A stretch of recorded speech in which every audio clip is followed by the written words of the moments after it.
Assalamualaikum warahmatullahi wabarakatuh. Salam hormat Datuk Seri Pengerusi. Saya terus kepada maksud bekalan 25 bawah butiran 0201 100 ya. 020100 pengawal seliaan barang kawalan dan subsidi. Saya ucap terima kasih kepada Kementerian kerana sekurang-kurangnya mampu mengurangkan harga kit ujian kendiri. Saya fikir ini bantu proses FTTIS ataupun TRIS untuk memastikan lebih ramai lagi rakyat dapat menjalankan ujian dalam kita masuk tempoh endemik.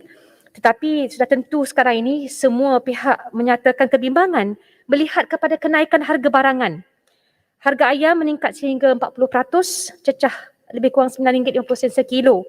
Telur ayam juga RM3 lebih sepapan sejak seminggu yang lalu. Dan yang paling mengejutkan, sayur-sayuran.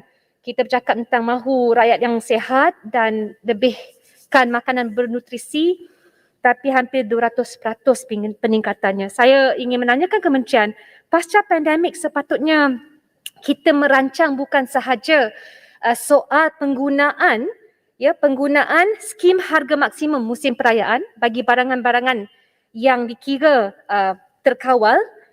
Sebelum ini disebut oleh Menteri 35 barangan berbanding 27 tahun lalu, tetapi tidak digambarkan menerusi harga barangan kerana bila kita masuk ke tempoh PKP dan selepas PKP, maka mekanisme yang sama harus diambil kira bila ekonomi dibuka.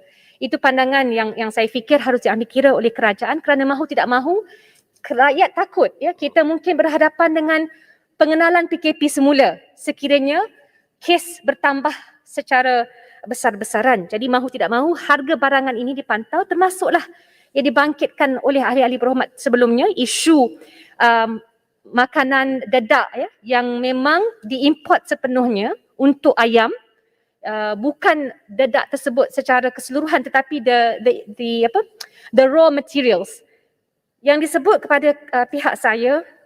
Banyak pengusaha mengatakan mereka memang terkesan kerana semasa tempoh PKP bila harga jatuh mereka tak mencatatkan hasil keuntungan, tidak ditanya bagaimana mereka survive. Sekarang sudah tentu kita mahu harga terkawal tapi harus mengambil kira dalam jangka masa sederhana dan panjang bagaimana kerajaan boleh memastikan the input materials untuk bukan sahaja ayam tapi haiwan ruminan dapat dikenal pasti dan diguna pakai dalam negara sendiri. It is part and parcel of food security. Saya tahu ada kajian oleh MAFI, KPDNHP dan Kementerian Kewangan bagi melihat kenaikan harga ayam dan telur menerusi pemberian subsidi dedak. But for me that's short term, longer term kena ambil kira other factors dan sebelum mengawal harga harap diambil kira juga tentang penggunaan skim semasa tempoh PKP dan selepas PKP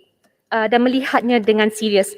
Yang kedua, Datuk Pengurusi, butiran 020600 Suruhanjaya Persaingan Malaysia. Saya rujuk pada tahun 2019 ada tinjauan pasaran sektor makanan menjalankan kajian melihat selama 9 bulan terhadap 5 barangan basah termasuk daging, ikan kembung, sayur-sayuran, sawi dan kubis bulat serta susu formula. Apa kesimpulannya, Tan Sri Pengurusi? Pertama, harga ikan kembung naik secara sistematik selama 10 tahun. Kedua, harga susu formula bayi berkembang secara konsisten antaranya 15 hingga 20% daripada 2014 hingga 2018. Maksudnya, pandemik hanya boleh dilihat sebagai mengeruhkan keadaan, but the problem was always there. Harga sawi meningkat 6% setahun secara purata antara 2008 hingga 2018 di seluruh tahap rangkaian bekalan dan bilangan import makanan bagi sayur-sayuran dan buah-buahan, daging, ikan dan makanan laut memperlihatkan trend yang meningkat dari 2014 hingga 2017. Jadi saya berharap isu yang ditimbulkan termasuklah penyalahgunaan permit yang diluluskan.